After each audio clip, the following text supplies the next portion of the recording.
Just so we can tell the people your most extraordinary story so they know where you're coming from here on tonight's panel. Because I've read about it, but I don't know if everybody has, and let's just go through the beats. You were born in Africa. Somalia. Right? Somalia, okay. You have come from a Muslim family, and you had a lot of journeys, but basically the one that got you to Holland, which is where you went, it was because you were escaping an arranged marriage. An arranged marriage. You didn't want to marry the guy your father picked out for you. Ayaan Hirsi Ali was born in Somalia and in a strict Muslim household. And she became a Dutch member of parliament. She learned Dutch. She became a very successful and influential member of parliament in the Netherlands. You got involved in trying to educate other Muslim women there, right? Yes. That they could be free in a way they probably hadn't thought about it. And you participated in a short film by a man named Theo van Gogh, which was critical of Muslim oppression of women. That director, Theo van Gogh, for his trouble, got killed by some Muslim who didn't like it.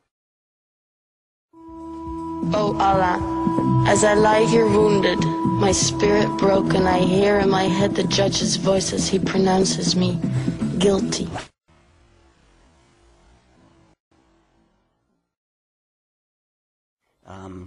But it was very strongly objected to by Muslim militants in the Netherlands, one of whom murdered Van Gogh and pinned to Van Gogh with a knife a note threatening Ayaan Hirsi Ali.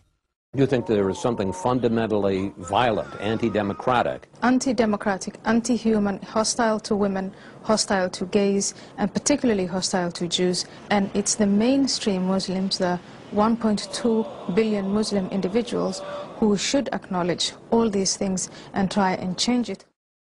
I wish to say finally, as I've said many times before, that this is not a war with Islam.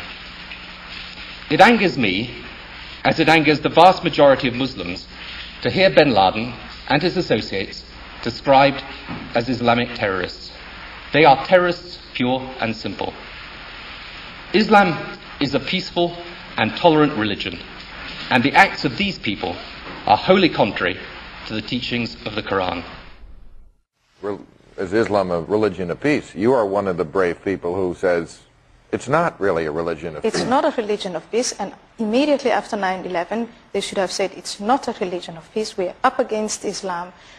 17 or 16 men out of 19 of the attackers came from Saudi Arabia, and we have to face Saudi Arabia. The American walks every day, normal, going to work. He's walking downtown in Manhattan, and all of a sudden,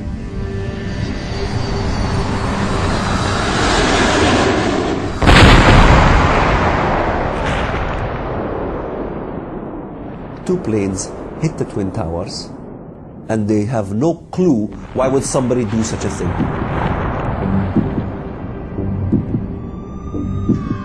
The deliberate and deadly attacks which were carried out yesterday against our country were more than acts of terror. They were acts of war.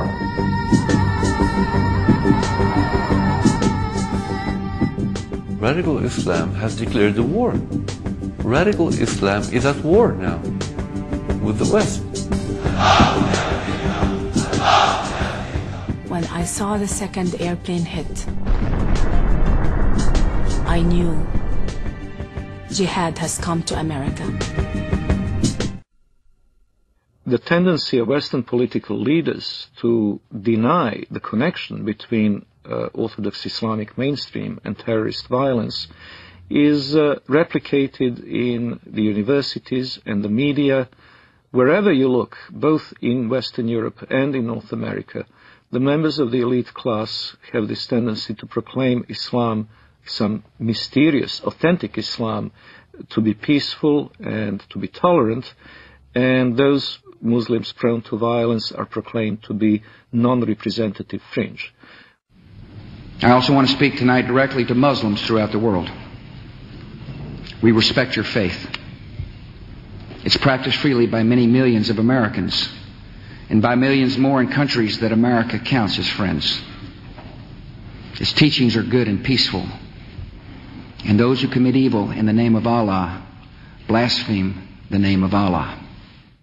Islam divides human beings into Muslims and non-Muslims. If you are a non-Muslim, you should be told to become a Muslim, or you should be attacked and killed. Islam is not a religion for personal use. Islam is Sharia law. Islam is a form of government to the world. It's about time for the whole West to realize Islam is the truth. As a matter of time, Islam going to be implemented. And the giant of Islam and the giant of the Islamic State is going to rise up again.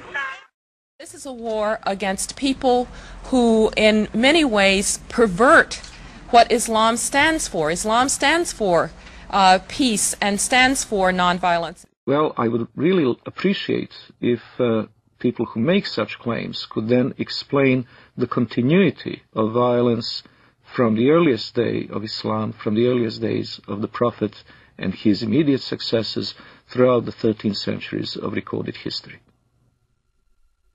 Even very diverse Muslim societies, which cannot be easily branded under one civilization label, have something in common, and it is the tendency to be in conflict with their neighbors.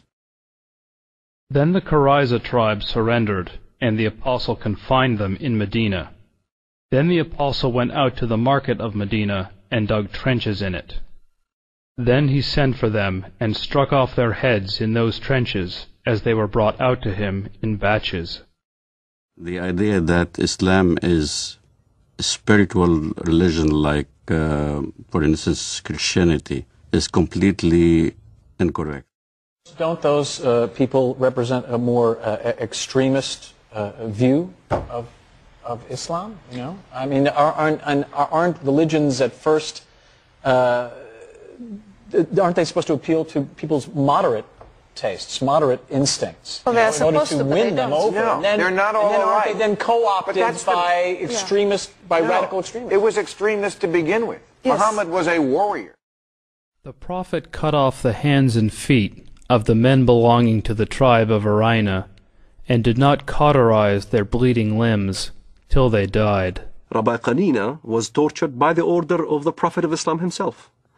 His eyes were put out. He was burned. Most of the Muslim individuals who take the trouble to let me know what they think of me think I am a traitor, that I am an infidel, that I have sold out to the enemy. The real burning question in the world today is, does Islam and Islamic civilization actually sanction the violence that we're seeing being perpetrated in its name around the world? And to that we have to answer, if we're going to be honest about it, an unqualified yes.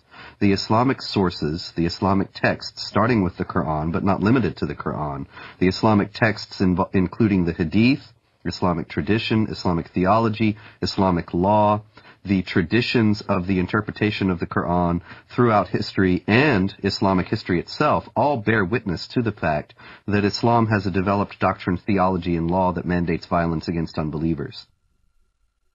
Her message that Muslims must choose between the doctrines of Islam and human rights. Do you feel in danger? Yeah, I feel in danger from those individuals who think they will go to heaven by killing me, by killing an apostate.